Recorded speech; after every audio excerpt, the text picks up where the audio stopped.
19h, Europe 1 Culture Média. Philippe Vandel. Vous êtes toujours dans Culture Média, on est en compagnie du comédien André Dussolier. On parle de cette fiction Juliette dans son bain sur Arte ce soir à 21h.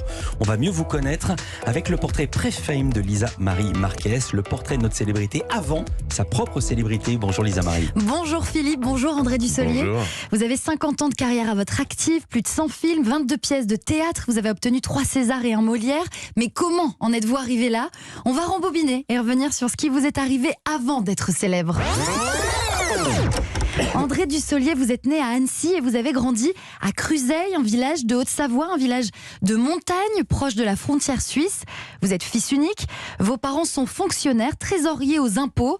Plus précisément, votre papa est le percepteur du village, surnommé le persécuteur par les enfants, mais ce n'était pas du tout méchant, c'était pour la blague ce petit surnom. Oui, c'était une blague qui ne correspondait pas à la réalité parce que le village était entouré de paysans qui ne pouvaient pas venir dans la semaine.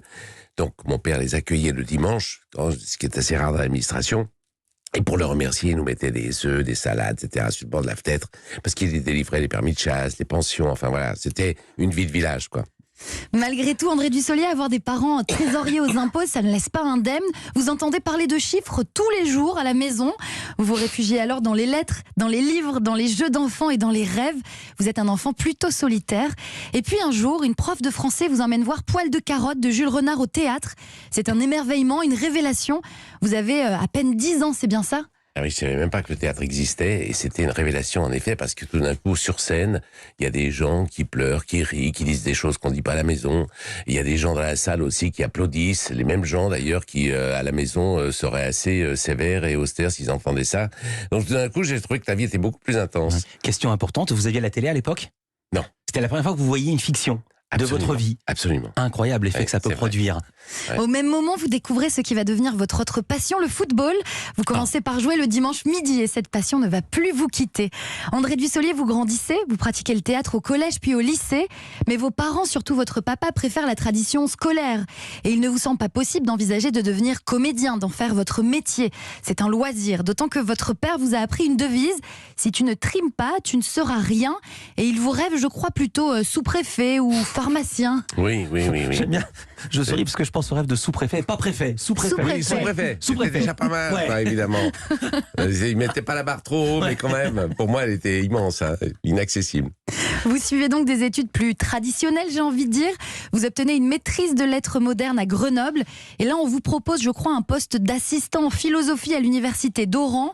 Et vous faites un tout autre choix, monter à Paris, comme on dit, pour tenter votre chance. Exactement, j'arrive à Paris un peu naïf, innocent, comme le provincial qui débarque, mais enfin qui y pensait depuis un certain temps. Et je rentre, je vais dans un cours privé, puis ensuite au conservatoire l'année d'après, et c'est là que l'aventure a commencé. Mais j'avais 23 ans, j'étais déjà limite avec l'âge de permis pour rentrer au conservatoire, c'était 24 ans je crois.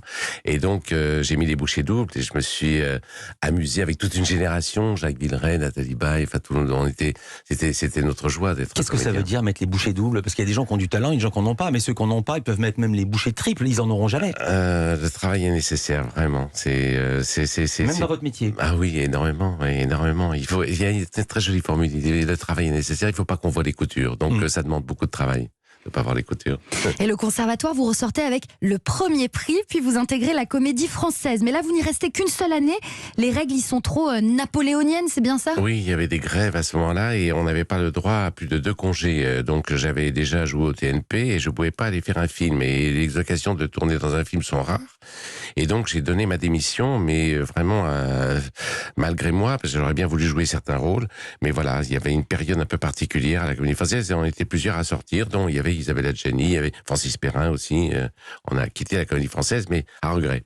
Et oui, puisque le cinéma vous tend les bras, un certain François Truffaut vous offre votre premier grand rôle au cinéma dans Une belle fille comme moi. Combien de câlins, combien de châtaignes, il a fallu poil au nez.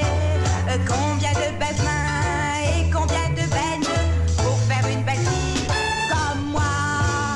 C'est la voix voix de Bernadette Lafont qu'on entend et dans la bande-annonce du film et dans le générique d'ailleurs, il est écrit et pour la première fois à l'écran, André Dussolier. Incroyable. Oui, c'est ça. Oui. J'étais encore même au conservatoire et François Truffaut était venu voir une pièce qu'on avait jouée là-bas sur les conseils de Serge Rousseau. Je m'en souviens, c'était vraiment pour moi une chance inouïe. J'allais voir les films de Truffaut 2 ans avant à Grenoble quand j'étais étudiant et jamais j'aurais imaginé qu'un jour je le rencontrerais en tant que comédien.